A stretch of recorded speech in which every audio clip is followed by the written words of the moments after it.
Hello, welcome back everyone. நம்ம இப்ப 26th chapter Companies Act 2013 பார்த்துட்டு இருக்கோம். அதுல லாஸ்ட் வீடியோல நம்ம ஷேர்ஸ் அப்படினா என்ன, what are the different types of shares எல்லாம் பார்த்திருந்தோம். அதுல நான் உங்களுக்கு சொல்லியிருந்தேன் there are two types of shares, equity shares and preference shares. அந்த வீடியோ பார்க்காதவங்களுக்கு அதோட லிங்க் வந்து இந்த வீடியோக்கு கீழே வர டிஸ்கிரிப்ஷன் பார்ட்ல கொடுத்திருக்கேன். நீங்க அதை ரெஃபர் பண்ணிக்கலாம்.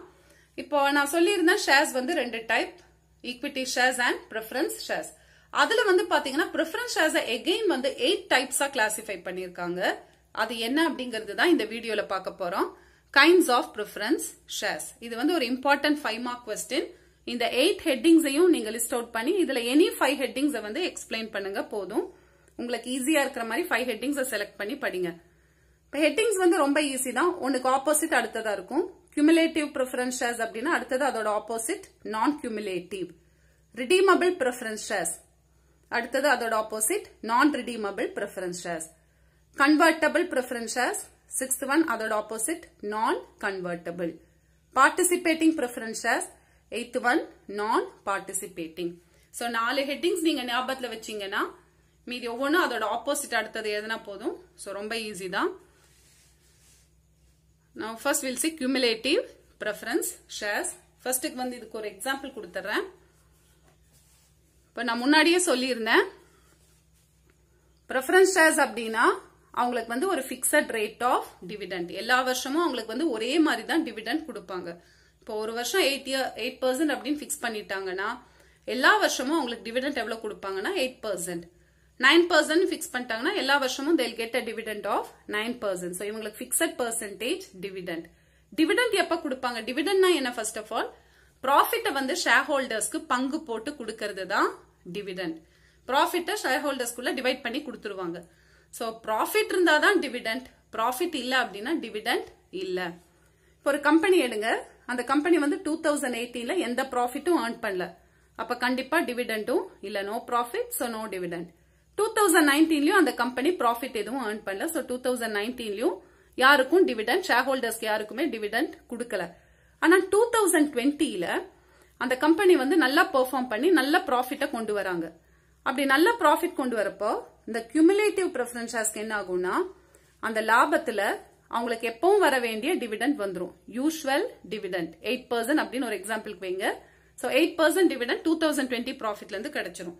பிளஸ் ஆல்ரெடி வந்து பாத்தீங்கன்னா 2018லயும் 19லயும் அவங்களுக்கு டிவிடெண்ட் கொடுக்கல. இப்ப டிவிடெண்ட் வர வேண்டிய அமௌண்ட் வரலன்னா நம்ம அதை என்னன்னு சொல்லுவோம்? அரியர்ஸ். சோ 2018லயும் டிவிடெண்ட் வரல, அரியர்ஸ் இருக்கு. 2019லயும் அரியர்ஸ் இருக்கு. இந்த அரியர்ஸ வந்து 2020 ப்ராஃபிட்ல இருந்து கிளைம் பண்ணிக்கலாம் cumulative preference shares இருந்தா. சோ அவங்க என்ன பண்ணிக்கலாம், எப்ப ப்ராஃபிட் வருதோ அந்த வருஷம் அந்த வருஷத்துக்குரிய யூசுவல் டிவிடெண்ட் பிளஸ் அது கூட இதுக்கு முன்னாடி எந்தெந்த வருஷம் அரியர்ஸ் டிவிடெண்ட் வரலையோ அந்த அரியர்ஸ வந்து கிளைம் பண்ணிக்கலாம். சோ அப்படி அந்த அரியர்ஸ கிளைம் பண்ற உரிமை இருந்தா அது cumulative preference shares. இப்ப இந்த cumulative preference sharesக்கு அவங்களுடைய யூசுவல் டிவிடெண்ட் பிளஸ் அரியர்ஸ் இதெல்லாம் கொடுத்தது போக மீதி இருந்தாதான் ஈக்விட்டி ஷேர் ஹோல்டர்ஸ்க்கு டிவிடெண்ட் கிடைக்கும். சோ அரியர்ஸ கிளைம் பண்ண முடியும் அப்படின்னா அது cumulative preference shares. ஒரு வருஷம் டிவிடெண்ட் வரலன்னா அதை கேரி ஃபார்வர்ட், அடுத்த வருஷம் லாபத்துல அதை கேரி ஃபார்வர்ட் பண்ணி அடுத்த வருஷம் எப்ப லாபம் வருதோ அப்ப அதுல இருந்து அந்த அரியர்ஸ கிளைம் பண்ணிக்கலாம். இப்ப ஃபுல் அமௌண்ட் வந்து 2020ல கிளைம் பண்ண முடியலன்னு வைங்க. ஃபார் எக்ஸாம்பிள் அரியர்ஸ் வந்து ஒரு 5000 இருக்கு. 2020ல அந்த 5000ல 3000 தான் கிடைக்குது. இன்னும் 2000 பேலன்ஸ் இருக்குன்னா அதை 2021 ப்ராஃபிட்ல இருந்தும் கிளைம் பண்ணிக்கலாம். சோ ஃபுல் அமௌண்ட் எப்ப முடியுதோ அந்த அரியர்ஸ் ஃபுல் அமௌண்ட் எப்ப செட்டில் ஆகுதோ அது வரைக்கும் வர ப்ராஃபிட்ல இருந்து அவங்க அந்த அரியர்ஸை கேட்டு வாங்கிக்கலாம். அந்த ரைட் இருந்தா அது வந்து cumulative preference shares.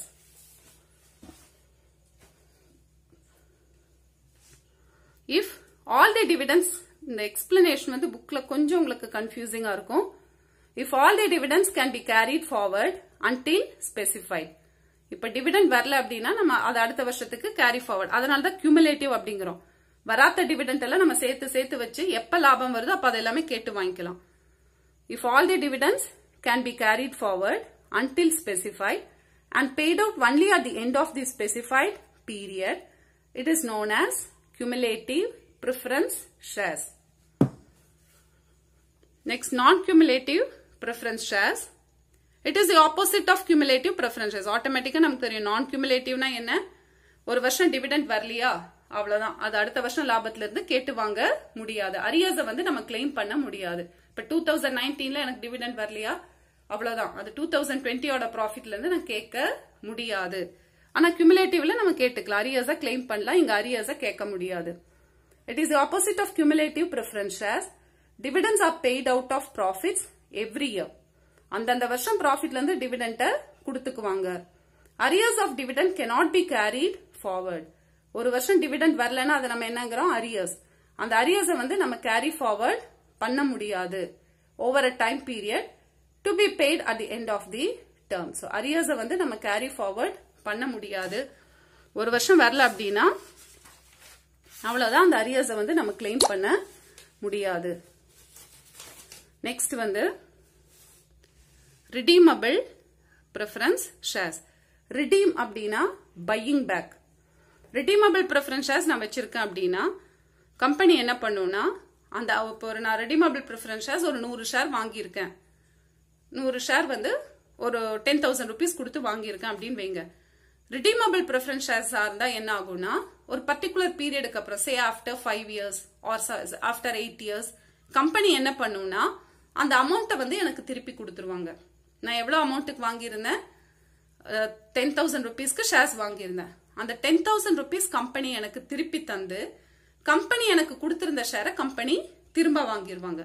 அதுதான் redeemable preference shares. சோ எனக்கு கொடுத்த ஷேர்ஸை கம்பெனியே திரும்ப வாங்கிடும். நான் கம்பெனிக்கு எவ்வளவு பணம் கொடுத்தேனோ அந்த பணத்தை எனக்கு திருப்பி கொடுத்துருவாங்க. கம்பெனி எனக்கு எவ்வளவு ஷேர் கொடுத்திருந்தாங்களோ அதை கம்பெனி திரும்ப வாங்கிடுவாங்க. அதுக்கப்புறம் வந்து நான் அந்த கம்பெனிக்கும் எனக்கும் எந்த ரிலேஷனும் கிடையாது, நான் அந்த கம்பெனியோட மெம்பரோ ஷேர் ஹோல்டரோ கிடையாது. ஸோ ரிடீமிங்னா பையிங் பேக், கம்பெனியை திரும்ப வாங்கிரும். Preference shares that can be claimed after a fixed period or after giving due notice. ஒன்னு அந்த particular period 5 years or 8 years அந்த பீரியட் முடிச்சதுக்கு அப்புறம் கம்பெனி திரும்ப வாங்கிடுவாங்க. Or after giving due notice, இல்லாட்டி எனக்கு ஒரு நோட்டீஸ் கொடுத்து இந்த மாதிரி ஷேரை நாங்க திருப்பி எடுத்துக்கிறோம் அப்படின்னு சொல்லி நோட்டீஸ் கொடுத்து அந்த ஷேரை திரும்ப வாங்கிடுவாங்க. It is called as redeemable preference shares.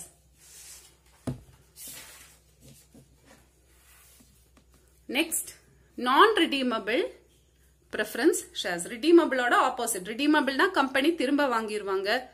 non-redeemable அப்படின்னா கம்பெனி அதை திரும்ப வாங்கவே மாட்டாங்க. லைஃப் டைம்ல அந்த ஷேரை கம்பெனி திரும்ப வாங்க மாட்டாங்க. அந்த கம்பெனி க்ளோஸ் பண்ற டைம்ல தான் அந்த பணம் வந்து நமக்கு திரும்ப கிடைக்கும். shares that cannot be redeemed during the lifetime of the company. கம்பெனியோட லைஃப் டைம்ல அந்த ஷேரை கம்பெனி நம்மகிட்ட இருந்து திரும்ப வாங்க மாட்டாங்க, அந்த பணத்தையும் நமக்கு தர மாட்டாங்க. But can only be obtained at the time of winding up. எப்ப அந்த பணத்தை திரும்பி கொடுப்பாங்க, கம்பெனியை லிக்விடேட் பண்றப்ப வைண்டிங் அப் டைம்ல. It is known as non-redeemable preference shares. அப்ப இப்ப உங்களுக்கு ஒரு டவுட் வரும், அப்ப எனக்கு நடுவுல பணம் தேவைப்பட்டா நான் என்ன பண்றது, கம்பெனி அந்த பணம் தர மாட்டாங்கன்னா நான் என்ன பண்ணிக்கலாம்னா நான் வெளியில வேற யாருக்காவது அதை வந்து வித்துக்கலாம். Next, convertible preference shares. இப்ப என் கையில ப்ரிஃபரன்ஸ் ஷேர்ஸ் இருக்கு, அது ஒரு பிக்சட் பீரியடுக்கு அப்புறம் என்னால அதை அப்படியே ஈக்விட்டி ஷேர்ஸா மாத்துறதுக்கு உரிமை இருந்தா அது வந்து கன்வெர்ட்டபிள் ப்ரிஃபரன்ஸ் ஷேர்ஸ். என்னோட ப்ரிஃபரன்ஸ் அப்படியே நான் ஈக்விட்டி ஷேர்ஸா மாத்திக்கலாம், அது வந்து convertible preference shares. Shares that can be converted into equity shares after a time period or as per the conditions laid down in the terms.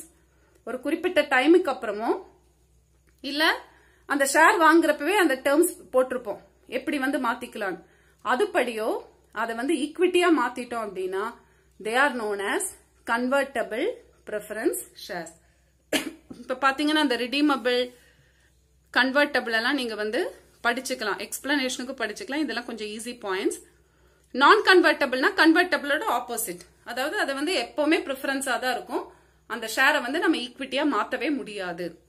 Shares that cannot be converted into equity shares at any time, எப்பவுமே அதை வந்து ஈக்விட்டியா மாத்த முடியாது, are known as நான் convertible preference shares. ஈக்விட்டியா மாத்த முடியும்னா convertible, equity ஷேர்ஸா மாத்த முடியாட்டி நான் convertible. Next, participating preference shares. இப்ப participating preference shares அப்படின்னா, for example, ஒரு கம்பெனியோட ப்ராஃபிட் வந்து 5 lakhs வருது அப்படின்னு வைங்க. பிரிஃபரன்ஸ் ஷேர் ஹோல்டர்ஸ்க்கு அந்த கம்பெனி வந்து 8% டிவிடெண்ட் கொடுக்குது. ஈக்விட்டி ஷேர் ஹோல்டர்ஸ்க்கு வந்து டிவிடெண்ட் வந்து பிரிஃபரன்ஸுக்கு கொடுத்தது போக பேலன்ஸ் ஏதாவது இருந்தா ஈக்விட்டிக்கு டிவிடெண்ட் கொடுப்பாங்க. இப்ப அந்த கம்பெனி என்ன பண்ணுதுன்னா 5 lakhsல டிவிடெண்ட் இவங்களுக்கு பிரிஃபரன்ஸுக்கும் கொடுத்துட்டாங்க, ஈக்விட்டிக்கும் டிவிடெண்ட் கொடுத்துட்டாங்க. இவங்க 2 பேத்துக்குமே டிவிடெண்ட் கொடுத்தது போக எகெயின் வந்து பேலன்ஸ் அந்த கம்பெனிட்ட 50,000 இருக்கு. அதாவது பிரிஃபரன்ஸ் ஷேர் ஹோல்டர்ஸ்க்கும் டிவிடெண்ட் கொடுத்தாச்சு, ஈக்விட்டி ஷேர் ஹோல்டர்ஸ்க்கும் டிவிடெண்ட் கொடுத்துட்டாங்க. இவங்க 2 பேத்துக்கும் டிவிடெண்ட் கொடுத்ததுக்கு அப்புறமும் இந்த 5 lakhsல சர்ப்ளஸ் ப்ராஃபிட் பேலன்ஸ் வந்து 50,000 இருக்குன்னு வைங்க. இந்த 50,000 யாருக்கு கொடுப்பாங்கன்னா அதுவும் வந்து ஈக்விட்டி ஷேர்ஸுக்கு தான் கொடுப்பாங்க. எல்லா சர்ப்ளஸுமே ஈக்விட்டிக்கு தான். அதிகமா என்னென்ன வருதோ அது எல்லாமே ஈக்விட்டிக்கு தான் போய் சேரும். சோ சர்ப்ளஸ் ப்ராஃபிட் 50,000யும் ஈக்விட்டி ஷேர் ஹோல்டர்ஸ்க்கு கொடுப்பாங்க. ஆனா நான் பார்ட்டிசிபேட்டிங் பிரிஃபரன்ஸ் ஷேர்ஸ் வச்சிருந்தேன் அப்படின்னா இந்த 50,000ல எனக்கும் ஒரு ஷேர் கேட்டுக்கலாம். சோ அப்ப வந்து பாத்தீங்கன்னா இந்த பார்ட்டிசிபேட்டிங் பிரிஃபரன்ஸ் ஷேர்ஸ் வச்சிருந்தா மட்டும்தான் எனக்கு அது கேட்க முடியும். இந்த சர்ப்ளஸ் ப்ராஃபிட்லயும் எனக்கு ஒரு பங்கு கேட்டுக்கலாம். சோ இப்ப நான் பார்ட்டிசிபேட்டிங் பிரிஃபரன்ஸ் ஷேர் ஹோல்டர்ஸ் இருந்தாங்கன்னா 50,000 ஈக்விட்டி ஷேர் ஹோல்டர்ஸ்க்கும் பார்ட்டிசிபேட்டிங் பிரிஃபரன்ஸ் ஷேர் ஹோல்டர்ஸ்க்கும் பங்கு போட்டு கொடுத்துருவாங்க. அப்ப பார்ட்டிசிபேட்டிங் பிரிஃபரன்ஸ் ஷேர் ஹோல்டர்ஸ்க்கு என்ன ஆகும்னா யூஸ்வலா அவங்களுக்கு கிடைக்க வேண்டிய 8% டிவிடெண்டும் கிடைச்சிரும். பிளஸ் சர்ப்ளஸ் ப்ராஃபிட்ல அவங்களுக்கு அடிஷனல் டிவிடெண்டும் வரும். சோ எப்பவுமே கிடைக்கிற டிவிடெண்டும் வந்துரும். அது கூடவே எக்ஸ்ட்ரா ப்ராஃபிட் இருந்தா அதுலயும் நமக்கு ஒரு பங்கு வந்து சேரும், அடிஷனல் டிவிடெண்டும் கிடைக்கும். அப்படி வந்ததுன்னா அது வந்து participating preference shares. Shares that have the right to participate in any additional profits after paying the equity shareholders are known as participating preference shares. So எல்லா equity shareholdersக்கெல்லாம் கொடுத்ததுக்கு அப்புறம் additional profits இருந்தா அதுலயும் இவங்களுக்கு ஒரு பங்கு கிடைக்கும். அதுதான் participating preference shares. The surplus profit is apart from the fixed dividend paid up for the preference shares. So இந்த surplus profit வந்து எப்பவுமே கிடைக்க வேண்டிய பிக்ஸட் டிவிடெண்ட் போக இன்னும் அடிஷனலா கிடைக்கிறது தான் அந்த எக்ஸ்ட்ரா டிவிடெண்ட். நெக்ஸ்ட் நான் பார்ட்டிசிபேட்டிங் பிரிஃபரன்ஸ் ஷேர்ஸ். இதோட ஆப்போசிட். எவ்வளவு சர்ப்ளஸ் ப்ராஃபிட் இருந்தாலும் அதுல இவங்களுக்கு வந்து ஷேர் கேட்க முடியாது. இவங்களுக்கு வரும் பிக்ஸட் ரேட் டிவிடெண்ட், எப்பவும் கிடைக்கிற யூசுவல் டிவிடெண்ட் தான். அதிகமா ப்ராஃபிட் இருக்கு எங்களுக்கு அதுல கொஞ்சம் பங்கு கொடுங்க அப்படின்னு கேட்க முடியாது. அது நான் participating preference shares. Shares that do not have any right to participate in the surplus profits or any surplus gained. surplus profitலயும் participate பண்ண முடியாது. இல்ல க்ளோஸ் பண்ற டைம்ல ஏதாவது surplus கம்பெனியை வைண்ட் அப் பண்ற டைம்ல ஏதாவது surplus அமௌண்ட் இருந்ததுன்னா அதையும் வந்து அவங்க கிளைம் பண்ண முடியாது. ஆனா இவங்களுக்கு கிளைம் பண்ணிக்கலாம். பார்ட்டிசிபேட்டிங் பிரிஃபரன்ஸ் ஷேர்ஸ்க்கு கிளைம் பண்ணிக்கலாம். நான் பார்ட்டிசிபேட்டிங் பிரிஃபரன்ஸ் ஷேர்ஸ்க்கு நான் சொல்ல மறந்துட்டேன். கம்பெனி க்ளோஸ் பண்ற டைம்லயும் இப்ப எல்லாத்துக்கும் கொடுத்தது போக surplus அமௌண்ட் இருந்ததுன்னா அது ஈக்விட்டி ஷேர் ஹோல்டர்ஸ்க்கு கொடுப்பாங்க. பார்ட்டிசிபேட்டிங் பிரிஃபரன்ஸ் ஷேர்ஸ்னா அதுல இருந்தும் ஒரு பங்கு கேட்டுக்கலாம். ஆனா நான் பார்ட்டிசிபேட்டிங் அது கேட்க முடியாது. So they do not have any right to participate in the surplus profits or any surplus gained at the time of liquidation of the company is known as non-participating preference shares. So all these are the different types of preference shares. Hope you all understood. Thank you.